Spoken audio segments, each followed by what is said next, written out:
Meus caros irmãos em Jesus e Maria, abençoado dia. A igreja celebra hoje a memória de São Bruno, fundador da Cartucha. A ordem Cartucha é uma das ordens mais austeras, contemplativas da Igreja Católica, a ordem do silêncio absoluto, o silêncio monástico mais absoluto, composta do ramo masculino e do ramo feminino. A ordem Cartucha é a ordem da solidão mais absoluta de seus monges e suas monjas, não admitindo visitas, não admitindo momentos, digamos assim, mais expansivos, como nos mosteiros comuns, não é? Mas isso por opção de regra, por opção de carisma, por instrução que o fundador deixou. Então, numa palavra, a ordem Cartucha é a ordem do silêncio mais radical, do silêncio mais profundo, onde Deus fala, onde Deus se comunica com a alma. Então, não é uma vocação muito fácil de ser encontrada. Nós diríamos até que é uma vocação específica. Porque nos outros mosteiros, nas outras ordens religiosas, é muito característico o aspecto de recreação, recebimento de visitas. O mosteiro tem uma vida social. Geralmente as cartuchas são afastadas em montes, né? Em montanhas. E é claro que os monges e monjas têm um dia específico de receber visitas, mas não é sempre. Por exemplo, a Eucaristia é sempre com eles e elas. Não é um mosteiro que tenha visitas para as missas. É uma vida de total clausura, de total silêncio e solidão. E São Bruno é o santo do silêncio. É o santo do silêncio monacal. Hoje está surgindo no mundo inteiro uma vocação nova na igreja, suscitada, é claro, pelo Espírito Santo. É a vocação dos eremitas e das eremitas urbanas. São homens e mulheres que, por não sentirem em si o chamado para nenhuma ordem religiosa, decidem morar sozinhos em casa, apartamentos, sítios, e ali levam vida consagrada ao silêncio, à contemplação, como especial serviço à igreja. Hoje, mais do que nunca, a vocação de eremitas urbanos, sobretudo na Europa, aqui no Brasil já tem bastante, está crescendo muito, porque é um chamado do Espírito Santo, não é uma vocação qualquer. A pessoa toma para si esta vocação, entende que Deus a chamou para isso e vai morar sozinho numa casa, num apartamento ou num sítio. E ali leva a vida de clausura, de silêncio, de solidão, de oração, liturgia das horas, tarefas domésticas, meditação, leituras espirituais, contemplação, que não impede sair para participar da Eucaristia, que não impede receber uma ou outra visita. Mas o eremita e a eremita urbana sabe que a sua casa não pode ser um lugar de frequentadores assíduos. Sabe que o seu apartamento não pode ser um ponto de encontro de amigos. É claro que tem ocasiões, como festas de santo, como festas da liturgia, que os eremitas e as eremitas urbanos recebem visitas de amigos e familiares. Mas no comum dos dias, ele fica só. Ela fica só. Num silêncio a sós com Deus. Num silêncio onde Deus fala. Num silêncio onde Deus se manifesta. Também essa vocação de eremitas urbanos vem de ex-religiosos, ex-religiosas, ex-sacerdotes, ex-seminaristas, que não têm mais a motivação, aquele sopro do Espírito para abraçar uma nova congregação, um novo estilo de vida consagrada. Então o Espírito Santo os faz entender que podem viver a vocação religiosa como eremitas em casa. É claro que vai exigir o desligamento da família, vai exigir morar sozinho. Fica muito difícil para ser eremita urbano morando com a família, por todos os acontecimentos em casa, a rotina da família, o dia a dia, sobretudo os finais de semana. Geralmente quem decide ser eremita urbano vai morar sozinho, aluga para si um apartamento, né? Aluga para si um quiosque, aluga para si uma casinha no sítio, e ali leva vida de contemplação, de oração, de silêncio. Não é preciso permissão do arcebispo, é bom que tenha um diretor espiritual, mas é um tipo de consagração que não ostenta nenhuma realidade do seu conteúdo, né? A vida religiosa realmente precisa que o arcebispo autorize a fundação de um instituto, a congregação que usa um determinado hábito ou que faz determinados votos, mas o eremita urbano não precisa, não. É uma vocação livre. E eu conheço inúmeras pessoas aqui em Fortaleza que estão vivendo isso, a vocação de eremitas urbanos. Monges e monjas vivendo em plena urbe, em plena cidade, mas num silêncio contemplativo de casa, numa clausura restrita, criada por si mesmo no seu apartamento, na sua casa, no seu sítio. Pessoas que foram chamadas por Deus para isso. E aí lá, como monge eremita, como monja eremita, pode viver a espiritualidade do Carmelo, a espiritualidade da ordem franciscana, da ordem beneditina, da ordem agostiniana ou dominicana e, quem sabe, a própria espiritualidade da cartucha, da trapa, né? Dos premonstratenses, dos cistercienses. Pode viver a espiritualidade concepcionista, a espiritualidade clariana, não é? E vai viver ali a vida em Cristo, permeada pelo exemplo de algum santo como esse, ou de alguma espiritualidade, né? Como de Rosa Gatorno, não sei, como de São Francisco Xavier, de Santa Maria Madalena, de Santa Gema Galgani, de algum santo ou santa que lhe imponha um desejo vocacional de seguimento. Eu falo isso para muitos rapazes que estão me ouvindo e moças que não conseguem sintonizar com o carisma de nenhuma das ordens que nós temos em Fortaleza, nenhuma congregação que nós temos em Fortaleza, todas elas a serviço de Deus, mas o rapaz e a moça estão num conflito entre uma coisa e outra, entre aqui e ali.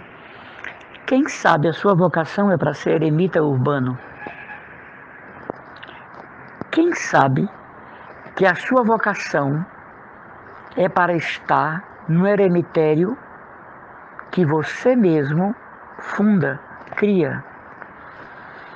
E esse eremitério não comporta mais um ou dois ou três, porque aí já vira comunidade.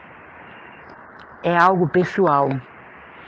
Eu estou falando isso na festa de São Bruno, porque a gente vê muitos rapazes e moças e até adultos, homens e mulheres, que não sabem o que fazer com a sua solidão.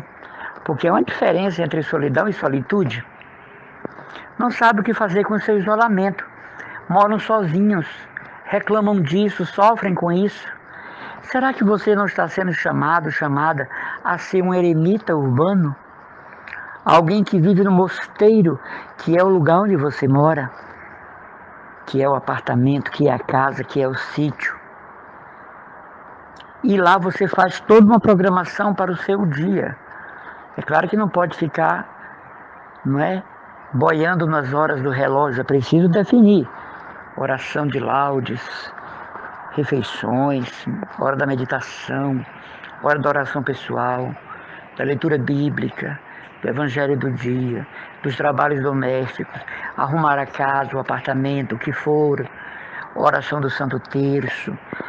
E assim o dia passa e você vai vendo que diversifica os sentimentos. E agora já não é morar sozinho, é porque você é eremita urbano. Se você tiver um diretor espiritual, ótimo, não é? Hoje nossos padres andam tão atarefados que é muito difícil você encontrar um padre que lhe acompanhe semanalmente, mensalmente. Não por culpa deles, eles estão muito atarefados com 1001 coisa na paróquia, na arquidiocese, enfim. Mas é bom ter um padre diretor espiritual que saiba que você é um eremita urbano, uma eremita urbana, e que lhe dê conselhos, que escute confissões, que oriente a vida com Jesus. Porque, irmãos, ser eremita urbano é muito difícil. No mosteiro tudo está pronto. No mosteiro tudo obedece à sua ordem. E se uma irmã, se um irmão deixa de frequentar algum ato comunitário, a madre, a abadesa, a priora, o prior, o superior, daqui a pouco chama para uma conversa. O que houve que a irmã não estava na liturgia das horas nem na missa? O que houve que a irmã ou o irmão faltou às refeições? O que houve que a irmã ou o irmão faltou à recreação? Faltou à oração de completas? Não é? No mosteiro já está tudo estruturado. A tabela do dia, a organização do dia. O que vai ser o dia. Diz que na entrada de um Carmelo tinha escrito assim: aqui o hoje é como ontem e o amanhã como hoje. E isso parecia ser uma coisa que desanimava muitas pessoas. Não. O que as irmãs queriam dizer é que no horário da comunidade deveria haver fidelidade aos horários, fidelidade às obrigações canônicas, fidelidade às obrigações monásticas, que acaba sendo um serviço especial à glória de Cristo e da Igreja. Aqui, o hoje é como ontem e o amanhã como hoje. Mas o que as irmãs queriam dizer era isso: aqui se pratica a fidelidade de todos os atos, de todas as horas. Uma irmã, quando não está em um ato no mosteiro, a abadesa, a priora, sabe? Um frade, um monge, quando não está praticando dos atos comunitários, o prior, o superior, o abade, sabe. Mas o eremita pode se dar o luxo de dizer: não, hoje eu não quero rezar o ofício divino, a liturgia das horas, hoje eu não quero saber de meditação, tirei o dia para dormir. Não. Aí já não é eremita urbano. Hoje eu não vou para a missa, não estou afim, não me satisfaz. Já não é o eremita urbano. Eu não quero hoje fazer a leitura bíblica. Deixa para amanhã, para segunda, quarta. Já não é o eremita. O eremita tem obrigações diárias com a vida que escolheu. Por isso que é um novo jeito de ser igreja. É um novo modo de vida religiosa consagrada. E se houver necessidade de fazer votos, faz nas mãos do diretor espiritual ou faz votos íntimos, pessoais. Se o arcebispo for um homem conduzido pelo Espírito Santo, ele vai entender e você pode fazer seus votos com a permissão deste arcebispo conduzido pelo Espírito Santo, que vai entender que é uma modalidade nova que o Espírito Santo está suscitando na igreja. Ninguém pode impedir você de ser eremita. Primeiro, porque você não vai fazer propaganda disso. Você não vai sair dizendo para as pessoas: olha, eu sou eremita urbano, olha, eu moro sozinho. É até um perigo numa cidade violenta como essa, você dizer em público que mora sozinho. Né? Você não precisa chegar lá no bispo, na paróquia: olha, eu sou eremita. Isso já é vaidade, não é? Já foge do princípio original da vocação de eremita urbano. É uma coisa entre você e Deus. Se você quiser partilhar isso com amigos de confiança ou a própria família, mas geralmente o eremita não diz que é eremita, não se apresenta como tal.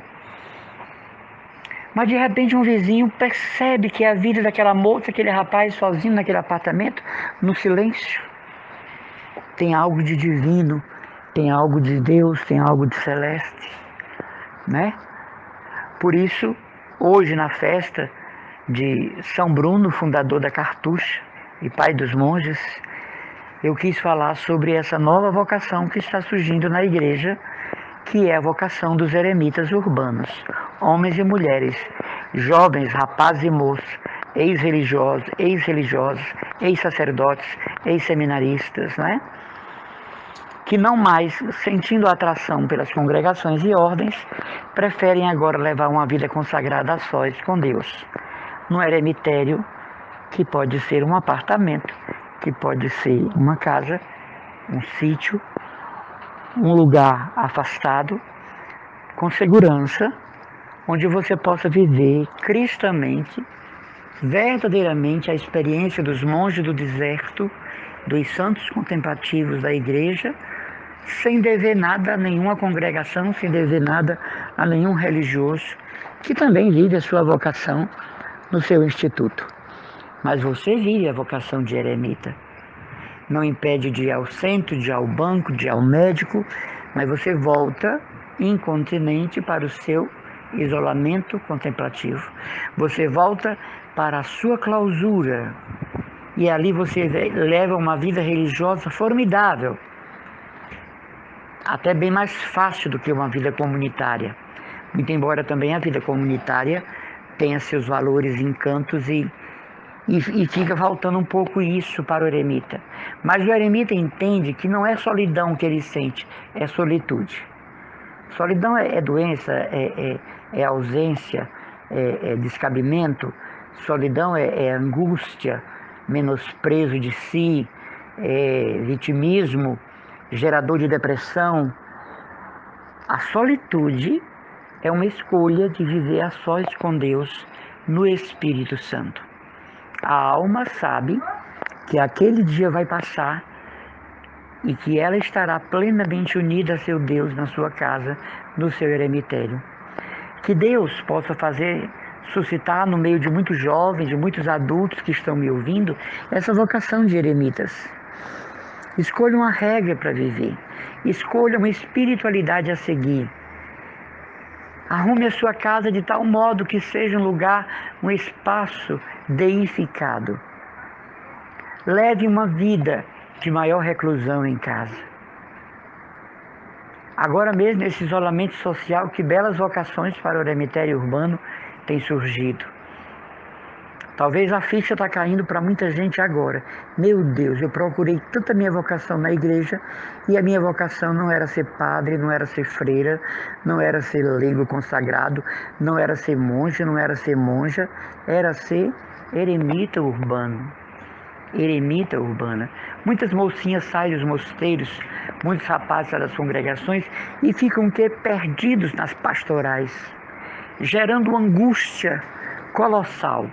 Querido jovem, Deus pode estar lhe chamando a ser eremita urbano. Ninguém precisa lhe autorizar para isso e você não precisa dizer para ninguém que você é monge, que você é eremita urbano.